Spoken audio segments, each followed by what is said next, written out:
Bonjour tout le monde, bienvenue sur FTX Radio, le podcast officiel de la section de droit civil de l'Université d'Ottawa.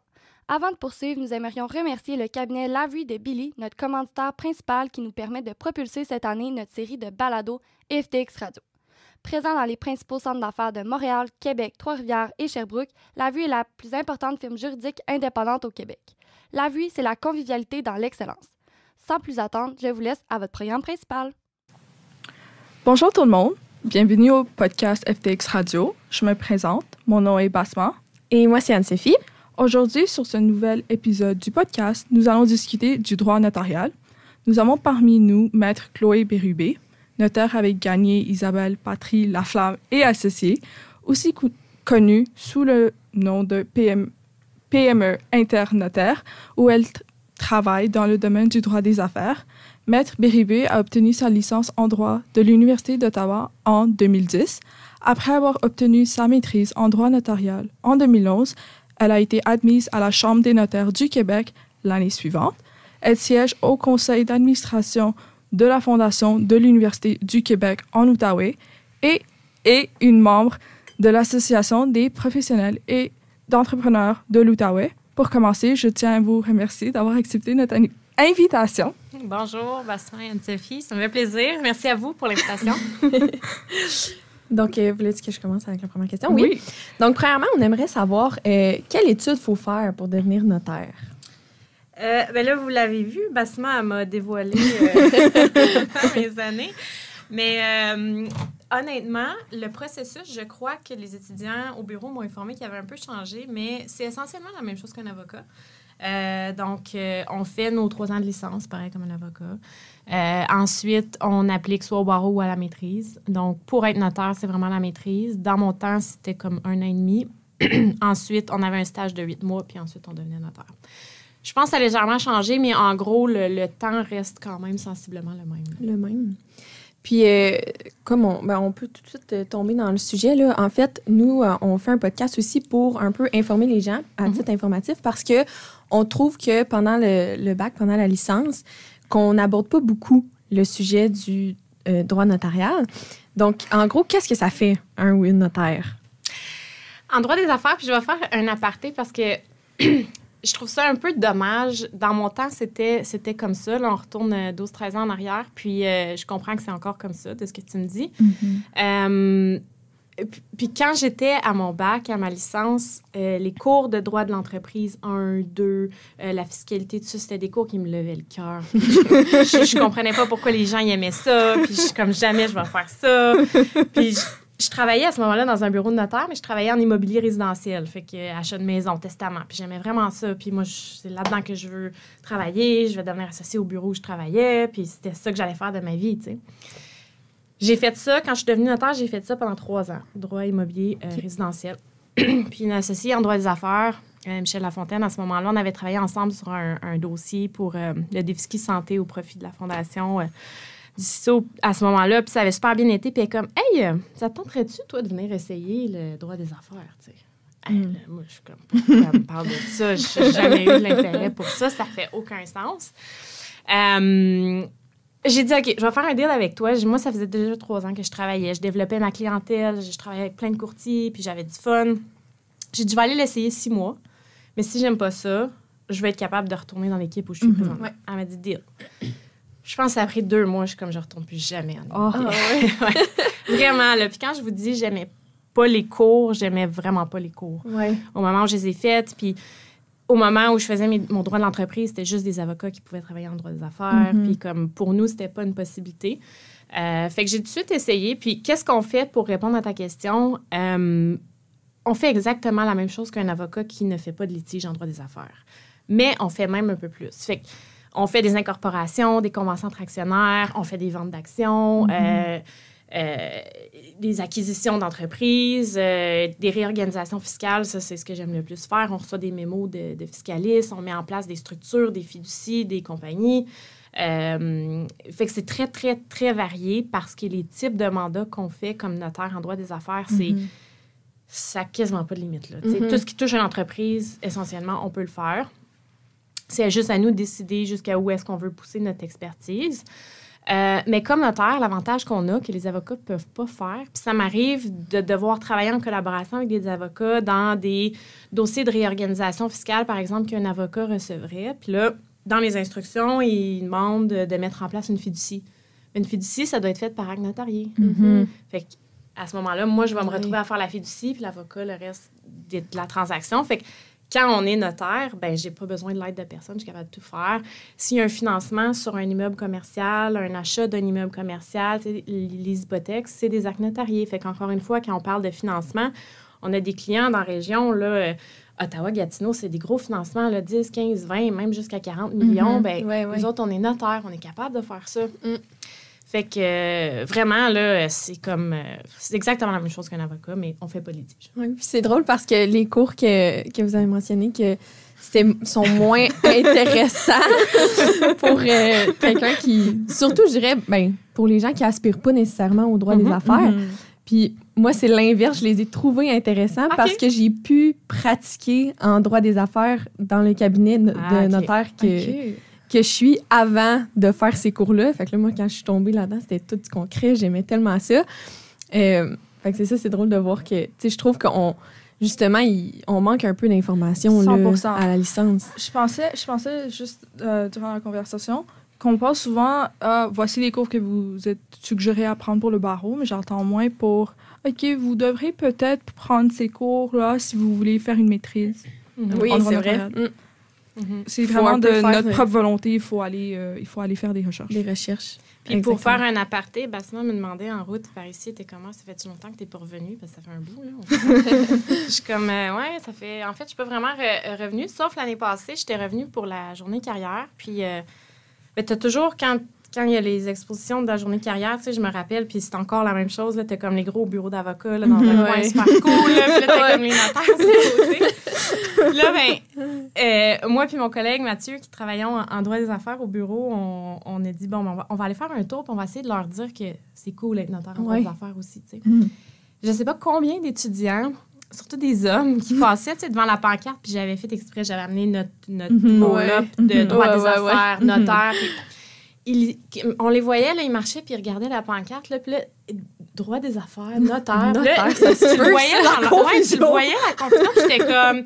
Je les abordais, je suis comme, tu te demandes qu'est-ce que ça veut dire, ça? Il est comme, ouais. Je suis comme, il dit, tu fais du droit des affaires? Il dit, tu fais quoi? J'y explique, il dit, ah ouais, il dit, c'est ça que je veux faire dans la vie. Il dit, moi, je m'en allais voir les bureaux d'avocats, là. Ben, il est venu passer une journée avec moi. J'ai dit, viens passer une journée avec moi, je vais te montrer qu'est-ce que ça fait. Puis il est super intéressé, puis il était comment, je vais venir te voir, puis... Fait que c'est juste de la sensibilisation, de l'information. C'est vraiment ça qu'il faut améliorer. Ouais. Vraiment. Je peux? Oui. Donc, notre prochaine question, c'est comment s'est passée votre expérience avec la maîtrise? Avez-vous dû vous adapter en passant d'un bac à la maîtrise? Non. Directement du bac à la maîtrise. Comment je l'ai vécu, la maîtrise? Honnêtement, j'ai trouvé mon bac plus difficile que ma maîtrise. Ah oui? Ouais. OK.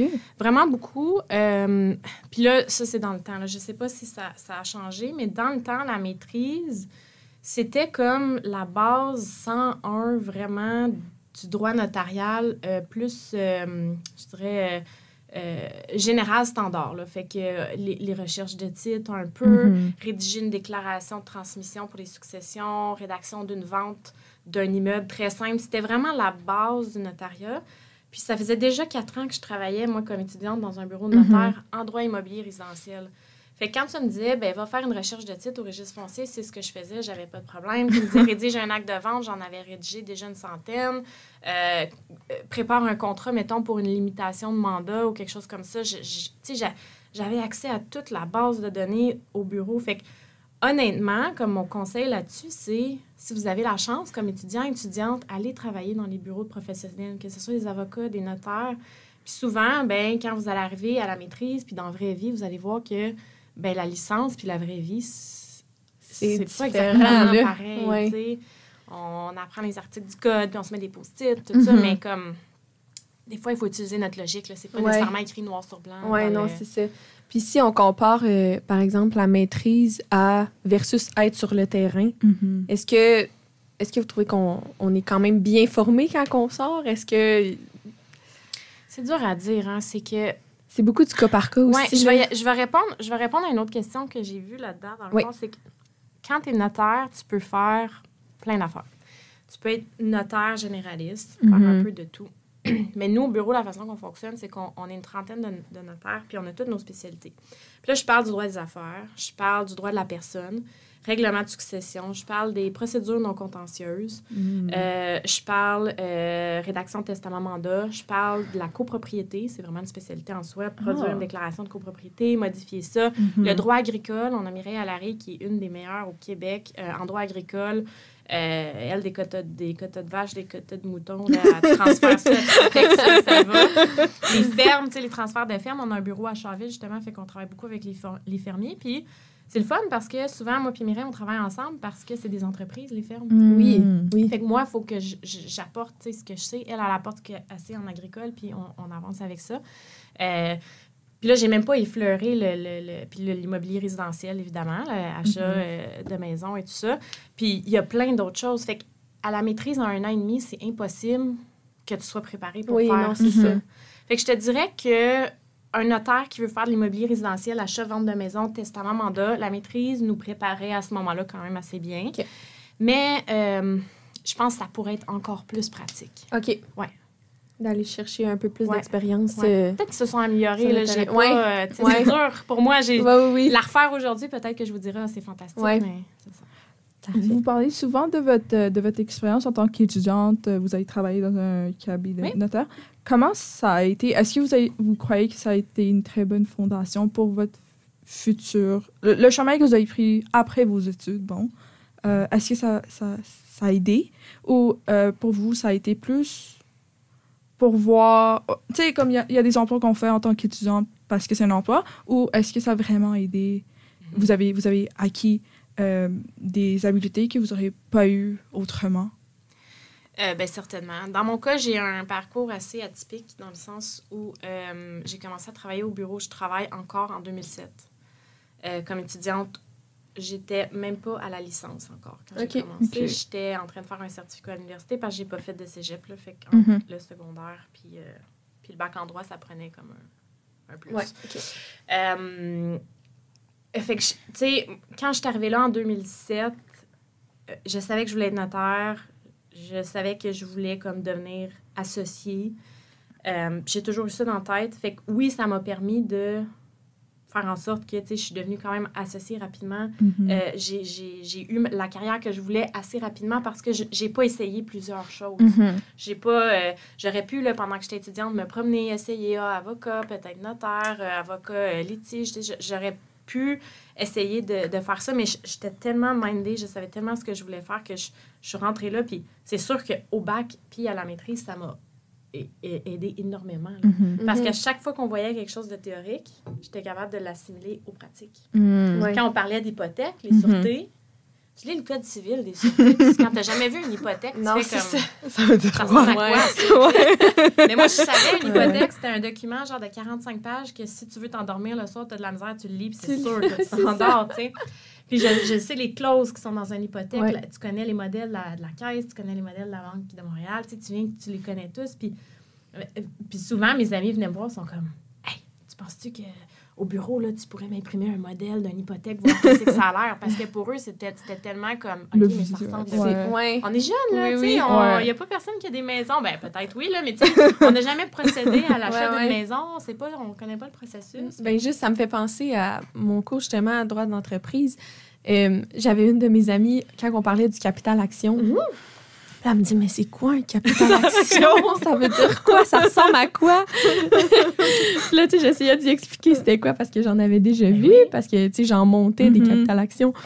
Et pour elle, là, c'était comme... C'était flou, là. Vraiment. Mais juste une action à la base. Oui, c'est ça. C'est quoi? Ça, c'est quoi? Ouais. Je te vends une action, OK, ben tu me vends quoi? C'est ça. Tu me vends de l'art. Ouais, c'est ça. Fait que, non, vraiment. Fait que c'est sûr que, honnêtement, là, je sais que, tu tu sais, des fois, quand on travaille dans un bureau de professionnel comme étudiant, c'est pas la job la plus payante. Tu sais, travailler. Ouais. Je me rappelle, moi, j'avais une amie, elle travaillait au resto, puis elle me disait, en fin de semaine, j'ai fait tant, puis Mhm. le jeudi soir, j'ai fait tant, puis j'étais comme, oh my God, OK, ça serait tellement mieux. Je Oui, pourrais c'est m'acheter ça. une paire de leggings de plus, là, tu sais. Ouais. Mais en même temps, ça vaut pas l'expérience. C'est de ça. l'investissement dans ta carrière, c'est Ouais. de l'investissement pour le futur. Puis écoute, j'en ai, moi, qui ont fait les deux, tu sais, ils travaillaient dans des bureaux, Mhm. puis quand il y avait une journée, puis le soir, ben ils travaillaient ailleurs.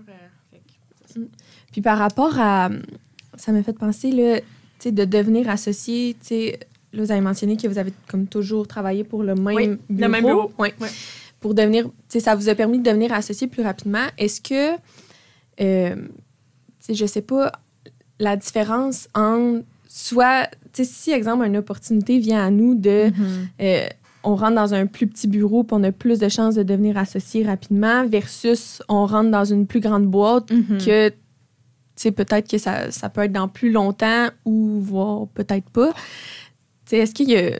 Mais je sais pas comment formuler ma question, là, mais exemple, ce que je veux dire, c'est que pour l'expérience, est-ce qu'on pourrait acquérir plus d'expérience parce qu'on est dans une plus grosse boîte versus on tombe avec du one-on-one, mais on aurait l'opportunité de peut-être reprendre le plus petit cabinet?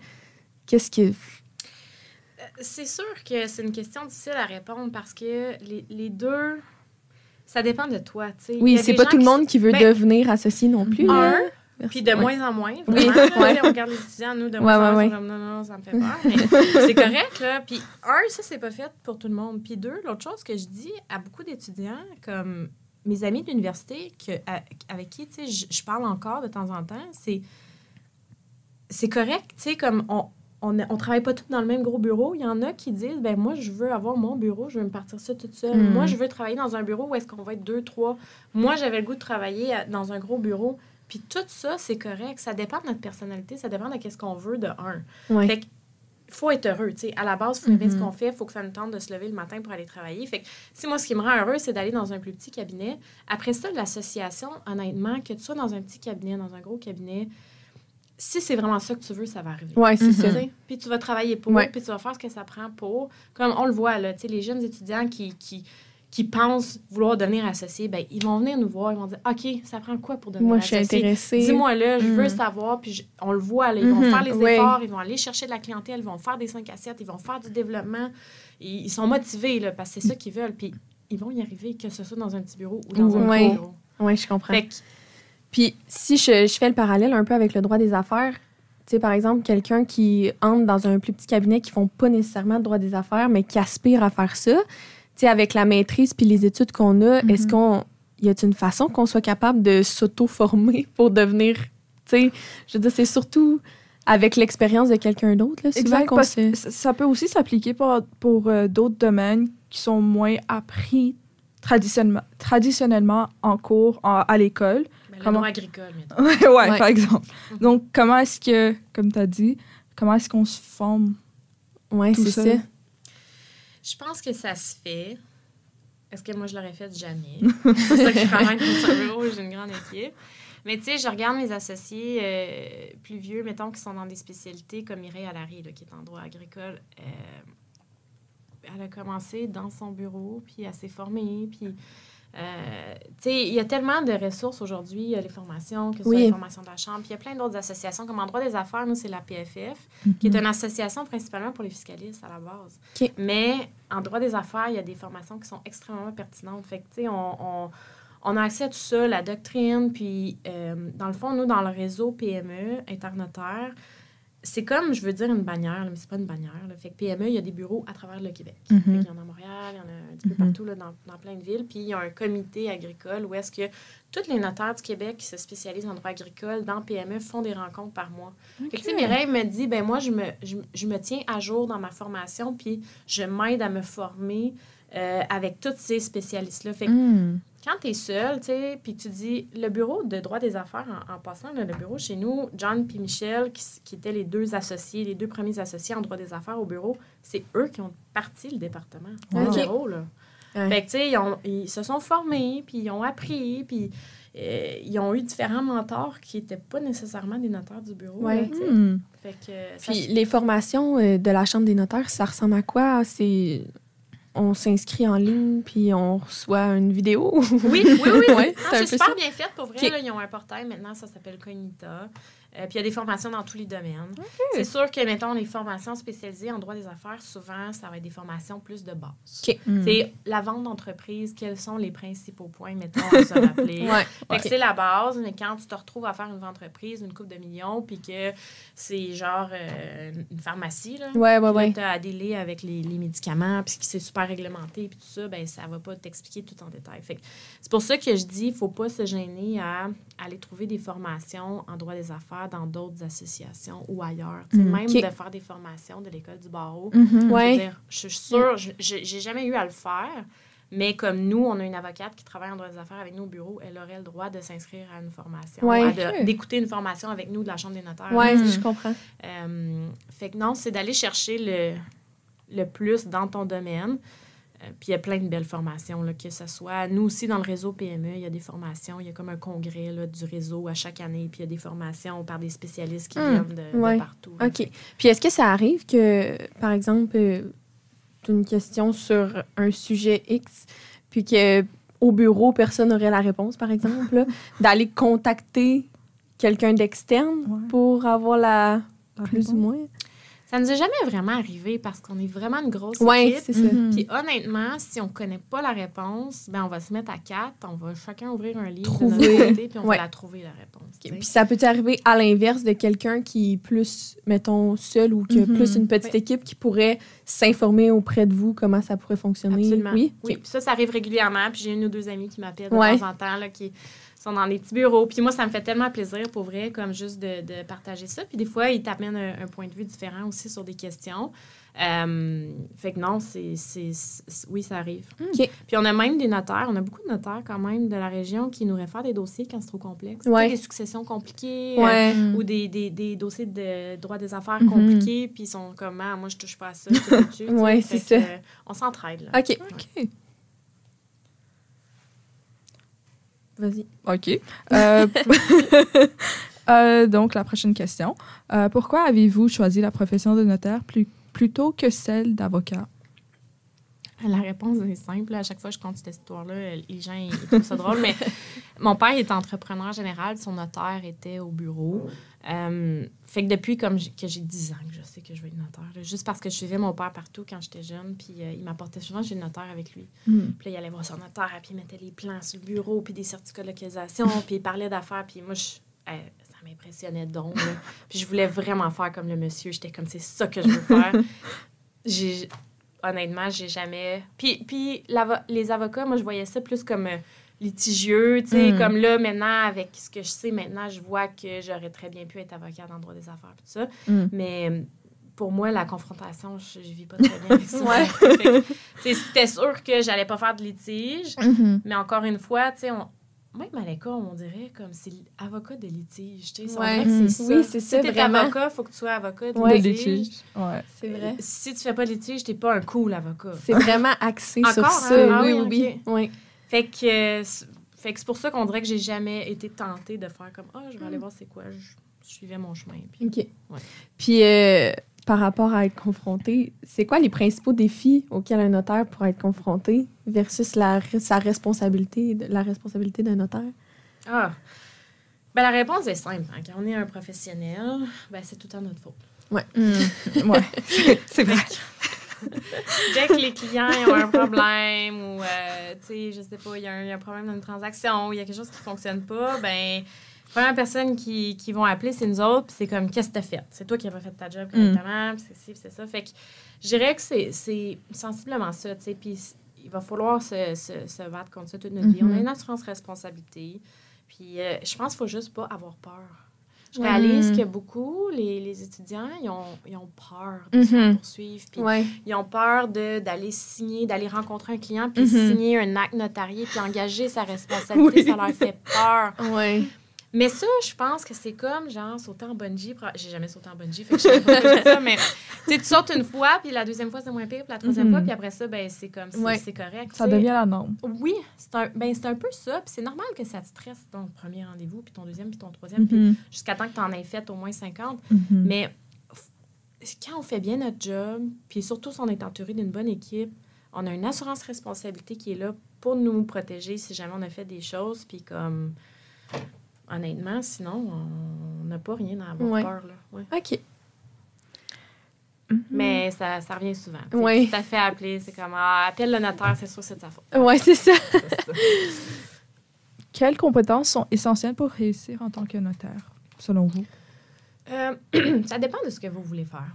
Anne-Sophie, tu l'as soulevé un peu, là, mais tu sais, on n'est pas obligé de devenir associé. On peut être notaire. Au bureau, à cause qu'on a une grande équipe, je pense qu'on peut se permettre d'avoir plein de types de notaires. Oui. Tu sais, j'ai un collègue, moi, qui est rédacteur spécialisé. Fait que ce qu'il fait, lui, c'est toute la rédaction spécialisée du département de droit des affaires. Fait qu'il fait de la rédaction, tu sais, de plein de sortes de contrats à longueur de journée. Il rencontre pas de clients. Il prend pas nécessairement d'appels de clients puis tout ça. Puis, tu sais, sa force, c'est vraiment ça. Alors que, je dirais peut-être, si tu veux être un notaire associé, bien, puis il faut que tu rencontres des clients, bien, l'entre-gens, tu sais, ça te prend de l'entre-gens. Il faut que tu sois capable de comprendre les gens, puis il faut que tu sois capable de t'ajuster à tes clients. Ouais. Il y a des clients qui veulent que tu leur lises en détail le contrat. Sentir un peu, pas leur personnalité, mais ce qu'ils ont besoin. C'est ça. Quand ils sont en avant de toi, puis tu le vois, là, ils sont pressés, puis ils checkent l'heure, puis commence pas à y expliquer le contrat en détail. Non, lui, ce qu'il veut, c'est que tu lui demandes « Hey, ton projet, comment ça va? Tu m'as dit que tu étais en train de construire telle affaire. Ça va-tu bien? Ça se passe-tu bien? Oui, OK, parfait. OK, signe ici, là. Ça, on achète telle affaire. Parfait, tout va bien. Puis s'en va, tu sais. Oui. Fait que je pense que ça, là, comme notaire, c'est une des plus belles qualités que tu peux avoir. Savoir... discerner un peu la lire personne. Puis c'est ça qui va t'amener du succès aussi. Oui. Parce que peu importe ça va être quel type de client que tu vas rencontrer, ils vont avoir du fun à travailler avec toi parce qu'ils vont avoir comme senti que tu les comprends. Oui. Puis à quoi ça ressemblerait une journée typique d'un notaire? Oh, il n'y a pas de journée typique. Oui, c'est ça. Il n'y a pas de journée typique parce que tu sais jamais qu'est-ce qui t'attend, mais je dirais, tu sais, on arrive, là, j'ai une petite fille de 3 ans, fait que c'est sûr que mon horaire, elle a changé de quand j'étais plus jeune. Là. Avant, c'était plus comme du 8 à 6-7. Là. Maintenant, il y a des restrictions d'horaire, mais, tu sais, on arrive au bureau vers 8 heures, je sais pas. Moi, il y en a qui arrivent à 7h30, là, mais... Puis là, ben, tu as tout le temps comme... Je sais pas qu'est-ce qui se passe, mais comme t'as beau finir de travailler à 10 heures le soir, quand t'arrives le matin à 8 heures, t'as toujours 52 courriels. Tu te dis comme, OK, mais les gens, ils vont aller se coucher, tu sais. T'auras pas tes courriels, tu te couches, tes courriels sont à jour, t'es beau. Mais fait que t'arrives au bureau, tu retournes tes courriels, tu retournes tes appels, puis souvent, ben, les notaires qui rencontrent des clients qui font du transactionnel, ben c'est souvent des rencontres clients. Beaucoup dans la journée. Fait que tu rencontres des clients, tu essaies de te réserver des plages horaires, parce qu'en droit des affaires, il faut... beaucoup travailler dans nos dossiers aussi. C'est pas le type de dossier, mettons, qu'une collaboratrice juridique pourrait faire nécessairement de A à Z. Fait qu'il faut se garder des périodes pour travailler dans nos dossiers, mais c'est beaucoup de contacts avec les clients. Rencontres clients, téléphone, répondre à des questions, donner des conseils, travailler avec ton équipe aussi. Les collaboratrices viennent te voir, hey, tu m'as demandé de faire telle affaire, mais je sais pas trop comment y prendre. Fait que c'est beaucoup de contacts avec...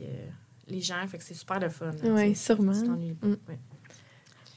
Y a-t-il une différence entre travailler dans un cabinet composé majoritairement de notaires et travailler dans un cabinet d'avocats versus... J'ai aucune idée. J'ai jamais travaillé dans un cabinet d'avocats. Tu sais, ce que j'ai entendu, c'est que j'ai une amie qui travaille dans un gros bureau d'avocats de Montréal, elle est avocate. Puis eux, les notaires, c'est pas très bien... côté, mettons, là, dans le sens où, tu sais, ils ont une petite équipe de notaires, puis souvent, ils se font appeler comme des rubber stampers, là. Fait que, tu sais, je sais pas si c'est encore comme ça, je sais pas. Fait que, je pense pas que c'est tous les bureaux d'avocats qui sont comme ça. En fait, je suis convaincue que c'est pas comme ça partout. Mais, mettons que j'avais à aller travailler dans un bureau d'avocat, je m'assurerais que... Tu sais, moi, les avocats, je les vois sur le même pied de ça que moi. Je trouve qu'on fait la même job. On est fait pour travailler ensemble. C'est super le fun. Il y a plein d'avocats super agréables avec qui je travaille. Fait que je sais pas ça serait quoi la différence, mais je pense que je prendrais le temps de le choisir puis de m'assurer que je travaille avec une équipe d'avocats qui nous voit de façon oui, c'est ça. égale. Égale, oui. Est-ce qu'il y a des conseils à donner à un étudiant qui voudrait devenir notaire avant de se lancer dans... Go! Oui, c'est ça. Des conseils, honnêtement... je pense, tu sais, pour l'avoir vécu, j'avais pas l'intention d'essayer des choses, mais tu sais, ce que je trouve le fun, c'est que les étudiants qui commencent, mettons, à travailler dans des bureaux de professionnels en première année, ben essayez de toucher comme à plein de types de spécialités parce que, tu sais, c'est pas parce qu'il y a un été que tu vas faire, je sais pas moi, de l'immobilier résidentiel. Puis là, tu vas te dire, hey, j'ai vraiment eu un été de merde, les notaires, finalement, je vais aller faire d'autres choses. Ouais. Mais tu sais, il y a plein d'autres choses. Fait que gardez vos horizons ouverts, gardez les opportunités ouvertes. Puis tout ce qui a l'air intéressant, juste essayez-le, tu sais, vous avez rien à perdre. Puis j'ai l'impression aussi, je parle par expérience, tu sais, au début, quand j'ai commencé dans le cabinet de notaire, tu sais, oui, j'avais des tâches, j'en faisais, mais là, c'était beaucoup répétitif parce que, tu sais, je veux dire, je connaissais pas tout encore. Puis plus que les années ont avancé, plus que la confiance s'est installée, plus que là, j'assistais aux rencontres avec les clients, puis les notaires. Là, c'est le fun. Là, tu vois c'est quoi vraiment. J'ai l'impression que la profession de notaire, c'est bien, pas que c'est dur d'en parler puis d'expliquer c'est quoi, mais c'est dur de l'expliquer quand on n'a pas le visuel de c'est quoi vraiment. Tant qu'on n'a pas assisté, tant qu'on n'a pas vu c'était quoi l'ambiance dans un bureau de notaire, je veux dire, c'est pas full silencieux, tout le monde est dans leur papier puis que ça parle pas, c'est vraiment pas ça. On n'a pas des vestons bruns. Non, c'est ça. Exact. Mais, tu sais, je dirais aussi aux étudiants de ne pas être gênés. Tu sais, quand vous travaillez dans un bureau de notaire, souvent, je le dis aux étudiants en été, là, hey, si vous voulez, vous voyez dans mon agenda un rendez-vous qui vous intéresse, qui a l'air de fun, venez me voir. Venez me dire, hey, Chloé, t'as tel client là, à telle heure, là, ça a l'air vraiment cool. Ça, je peux assister au rendez-vous avec toi. Ils viennent pas, ils sont gênés. Ils sont gênés, ils ont peur de déranger. Mais faites-le parce que, tu sais, nous, on est tellement occupés qu'on n'a pas le temps à chaque rendez-vous d'aller voir, y a-t-il quelqu'un qui veut faire ça, y a-t-il quelqu'un qui veut venir avec moi. Tu sais, ça va vite, le client est déjà arrivé, ça fait 5 minutes qu'il nous attend, on est en retard un peu, comme on court, mais viens te mettre en avant de ma porte. attends que mon rendez-vous y arrive, puis viens avec moi. Oui, c'est ça. Des fois, il faut forcer la note un peu, tu sais, quand on veut... Oui, puis moi, je trouve que c'est positif parce que ça montre du vouloir, tu sais, aussi, là. Puis les notaires, souvent, c'est ça qu'ils veulent, tu sais, ils veulent voir, tu sais, ils veulent mettre du temps dans quelqu'un qui a vraiment de l'intérêt, la volonté, qui a le goût, la volonté, exactement. Puis aussi, gênez-vous pas, les étudiants, puis à la journée carrière, j'ai passé ma journée à dire ça, comme appelez dans les bureaux, là, qui vous intéressent, puis demandez, est-ce que je peux venir passer une journée avec vous? Il n'y a personne qui va vous dire non. Oui. C'est ça, je partais pour demander. Oui. On a tous besoin de bons étudiants, que ça leur tente. Comme je suis impliquée dans plein d'affaires là, avec l'Université d'Ottawa. J'ai tout le temps un étudiant qui me pop, OK, parfait, qui est passé. Puis honnêtement, ça ne change pas grand-chose dans notre journée d'avoir quelqu'un qui nous suit. Puis ça vous fait découvrir c'est quoi la vraie chose. Oui, vraiment. Le vrai côté. Je sens souvent que c'est la perspective qui nous manque en tant qu'étudiant. Parce que notre meilleur ami, c'est vraiment le code. Puis à part ça, tu sais, on voit pas le monde hors notre code des fois. Donc, juste voir la pratique aide beaucoup, oui, à visualiser, mais aussi voir est-ce que je me vois faire telle tâche ou est-ce que je me vois dans tel domaine. Puis, avec ces mondes-là. Donc, je trouve qu'à travers cette conversation aussi, j'ai pu constater... que c'est possible. Puis il y a des notaires, avocats, peu importe, qui veulent qu'on prenne l'initiative. Oui. Puis je trouve que je reviens un peu à notre point de départ, mais comme la scolarité qu'on a en droit, le bagage qu'on a, on dirait que c'est vraiment plus facile, ben pas facile, mais d'imaginer. Ça peut être quoi, exemple, le métier d'être avocat? On voit, souvent, on en voit juste à la télé, là, des séries. Il y en a beaucoup que c'est axé là-dessus. Oui, c'est très fictif. Ça fait aucun sens lorsque tu regardes durant ton bac. Ça fait aucun mais sens. on dirait que tu peux quand même t'imaginer, OK, une plaidoirie, ça peut ressembler à ça visuellement. OK, mais un notaire qui monte un contrat puis qui fait signer un contrat, ça ressemble à quoi? Tu le sais pas, tu sais, c'est comme... Y a le pas visuel, pour le backup, des fois, ça devient... dur. Oui, puis il n'y a pas beaucoup de cours qui touchent au notariat, même dans les cours optionnels. Tu sais, moi, je me dis, il pourrait en avoir des cours. Tu sais, il faut en choisir des cours optionnels. Il pourrait en avoir qui sont plus axés là-dessus 100%. qu'on pourrait choisir. Tu sais, là, on a le droit des successions. Tu sais, à part ceux qui tombent dans le plus concret du notariat, tu sais, oui, on a le droit de Sûreté. l'entreprise, sûreté. Ouais. Mais encore là, on va aller voir qu'est-ce qui arrive. On peut-tu défendre telle clause? On peut-tu, tu sais, on tombe beaucoup là-dedans, je trouve. Ben, ça peut être important parce qu'il faut savoir pour que la clause soit valide, là, mais Absolument. oui. OK. Donc,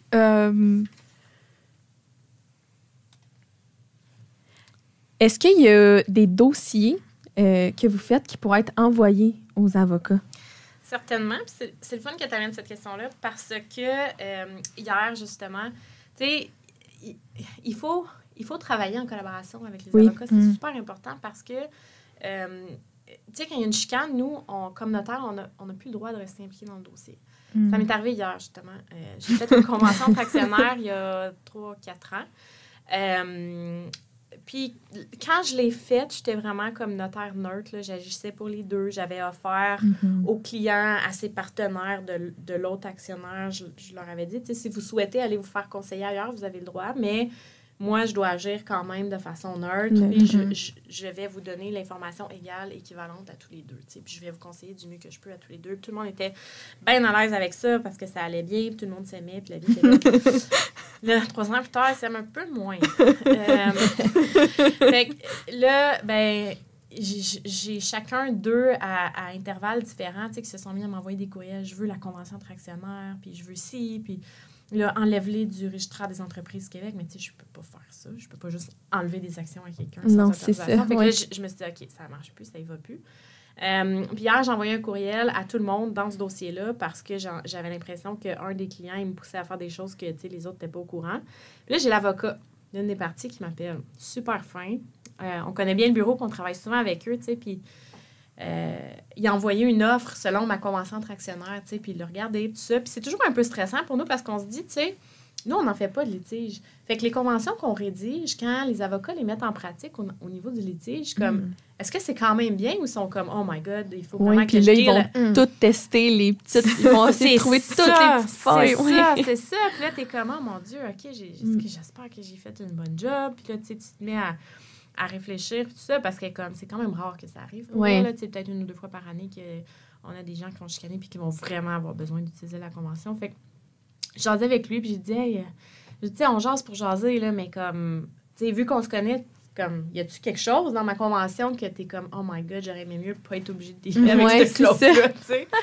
Puis honnêtement, comme, tu sais, on discutait, puis il est comme, non, il dit, puis il dit, tu sais, quand t'as fait la clause, quand t'as fait la convention, les parties vivaient comme une situation, puis t'as fait de ton mieux, mais il dit, c'est impossible pour nous de prévoir, les juristes, que ce soit des avocats, comme toutes les situations de chicane qui peuvent arriver entre eux. Fait que, tu sais, il dit, ça peut jamais être parfait, puis même quand c'est d'avocats, tu sais, il essaie de me rassurer, inquiète pas, même quand c'est des avocats, il dit, des fois, c'est pire, puis comme, il dit, il y a pas de façon, puis il y avait rien, mais... Fait que c'est pour ça que c'est le fun d'avoir des bonnes relations avec les avocats, parce que je trouve tellement que... Tu sais, on a brainstormé sur une des clauses. Il dit, il y a cette clause-là, tu sais, peut-être que vous pourriez changer le wording. Puis on s'est mis, puis comme, je suis d'accord avec ton point de vue, j'avais jamais vu ça comme ça. Moi, je suis comment? Moi, jamais vu ça comme ça. Puis on s'améliore. C'est de l'entraide, oui, c'est ça, vraiment. Mais pourtant, comme, tu sais, on fait la même chose. Oui. Fait que non, oui, il y a beaucoup de dossiers qu'on envoie, ben pas tant que ça, parce qu'on n'a pas tant de chicanes que ça, mais tu sais, nos dossiers qui sont litigieux, ben ça va directement à un avocat. Puis, ça me fait penser aussi par rapport à un peu, tu sais, la responsabilité quand on écrit une clause, par rapport à l'assurance responsabilité. Comment ça fonctionne pour le montant qu'on est assuré? Parce que là, est-ce que, en fait, si, je sais pas, mettons, il y a une transaction de tant de millions, faut être assuré pour... Comment ça fonctionne? Bien, souvent, c'est le... faut comme estimer le dommage pour lequel tu peux être poursuivi, mettons. Fait que, tu sais, souvent, quand tu fais, mettons, une hypothèque ou une transaction immobilière, bien, si je fais une transaction immobilière de 15 millions, bien, il faut que j'aie une assurance responsabilité d'au moins 15 millions. Parce que ça pourrait être... Les chances sont que j'aimerais... Tu sais, quand je fais une hypothèque de 15 millions, une vente de 15 millions, les chances que je me fasse poursuivre pour un dommage de 15 millions sont excessivement minces. Mais les institutions financières vont demander qu'on soit assuré. Sinon, tu sais, il faut faire attention. Des fois, on n'y pense pas, mais quand on rédige des testaments pour des clients, c'est dur de savoir qu'est-ce que notre responsabilité pourrait être. C'est vrai. Mais on a des clients, des fois, tu fais leur testament, puis ils valent plusieurs millions. Cher. Ouais. Beaucoup, là. Ouais. Puis si jamais tu as mal fait ton testament fiduciaire, parce que ça, on en fait, tu sais, des testaments fiduciaires, souvent on parle avec le fiscaliste, on s'organise, OK, au décès, ça va être quoi l'impôt, tu sais, faut régler ça. C'est pas à nous de gérer la partie fiscale, mais il faut s'occuper de conseiller le client là-dessus. Ouais. Ben, si mon client, il vaut 50 millions, ben... Oh boy. L'assurance, il faut qu'elle soit comme au moins 20 millions, là, tu sais, parce que le dommage, encore une fois, tu sais, qu'il soit à 50 millions, peut-être pas. Fait que c'est plus d'évaluer jusqu'à combien est-ce que le... Puis est-ce que ça va un peu avec l'ancienneté, l'augmentation de l'assurance? Comment tu la Chambre des viens à... notaires, on est limité, je pense, à 20 millions. OK. Mais nous, au bureau, on a procédé à l'achat d'une assurance supplémentaire. Fait qu'on est 2 notaires qui peuvent aller jusqu'à 40, même 60. OK. Ouais. Fait que, c'est sûr qu'en droit des affaires, tu n'as pas vraiment le choix. Oui, c'est Parce ça. que dans la région, souvent, c'est des grosses transactions, c'est des grosses entreprises.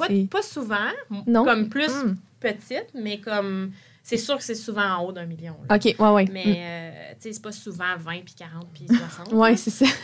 Mais il y en a. Mais il y en a. Puis ça beaucoup, prend un notaire qui est là quand ça arrive. OK. Ouais. Concernant la fiscalité, quelles sont les implications fiscales qu'un notaire doit souvent prendre en compte lors de la rédaction d'actes comme les testaments ou les contrats de vente? Ça, c'est une bonne question, puis je pense qu'on arrive à la fin. Fait je pense pas qu'on va élaborer tant que ça, mais c'est une bonne question parce que quand j'ai commencé en droit des affaires, vous le savez, j'ai comme le moins possible à l'école, la fiscalité, puis tout ça. Fait que je ne m'étais pas très concentrée sur mes cours de fiscalité. J'avais pas vraiment fait d'efforts pour retenir non plus la matière. Fait que quand j'ai commencé en droit des affaires, puis j'ai commencé à voir que les réorganisations fiscales, j'aimais ça. J'ai fait comme, oh mon Dieu, je suis vraiment, vraiment comme mal pris. Là. Ça marche pas parce que là, tu reçois un mémo, puis là, capital versé, puis capital déclaré, puis là, la somme convenue, puis là, tu as plein de termes fiscaux, puis tu es comme, oh mon Dieu, comme, et où ma job là-dedans comme notaire? Oui. Nous, il faut mettre en place le légal, mais il faut quand même comprendre les concepts fiscaux parce que si le fiscaliste nous demande de faire une transaction, je sais pas, moi, selon l'article 85 de la loi sur l'impôt, puis nous, au niveau légal, il y a quelque chose qui ne fonctionne pas. Il faut être capable de lever la main. Fait qu'il faut que je sache un peu qu'est-ce que ça fait, ça, l'article 85. Tu sais. Fait à un tel point que quand j'ai commencé, j'ai regardé pour m'inscrire à l'UQO en comptabilité. Un cours par session. Pour comme aller, tu sais, me former là, un peu avec les termes, puis comment ça marche, tout ça. Finalement, je ne l'ai pas faite parce que j'ai découvert la PFF, qui est une association principalement pour les fiscalistes, tout ça, les planificateurs financiers. Puis c'est toutes des formations, justement, en fiscalité. Puis il y en a beaucoup qui sont dirigées vers le droit des affaires en fiscalité. Fait que je me suis formée beaucoup avec eux. J'écoute des formations en ligne, tout ça, puis c'est vraiment des très bonnes formations en droit des affaires. Puis les fiscalistes aussi avec qui on travaille sont très généreux dans la région de leur temps. Fait que y en a certains qui sont devenus comme des amis, tu sais, avec le temps. Fait que je sais comment, tu peux-tu m'expliquer, comme, dans ton mémo, il y a ça fait quoi dans la vie, ça, tu sais, explique-moi. Fait que ça prend de la fiscalité. Oui. Il faut, quand tu fais du droit des affaires, c'est sûr. Fait que vos cours de fiscal, écoutez. C'est important. C'est ça. Des notes. Faites sûr de comprendre, posez des questions. Bon, ben, je pense que c'est comme ça qu'on va clore le podcast d'aujourd'hui. Merci beaucoup. Merci. C'était vraiment... C'était une bonne conversation. Il y a beaucoup de parallèles que moi, personnellement, j'ai pu aussi On a essayé faire. de parler de plein de choses en peu de temps, mais c'était vraiment, vraiment le fun, très apprécié. C'est des étudiants qui sont intéressés par ce qui vient de se passer, là. Oui, c'est ça. Vous savez qui contacter. Oui, c'est ça. Merci. Merci encore. Merci, Mme Wendy.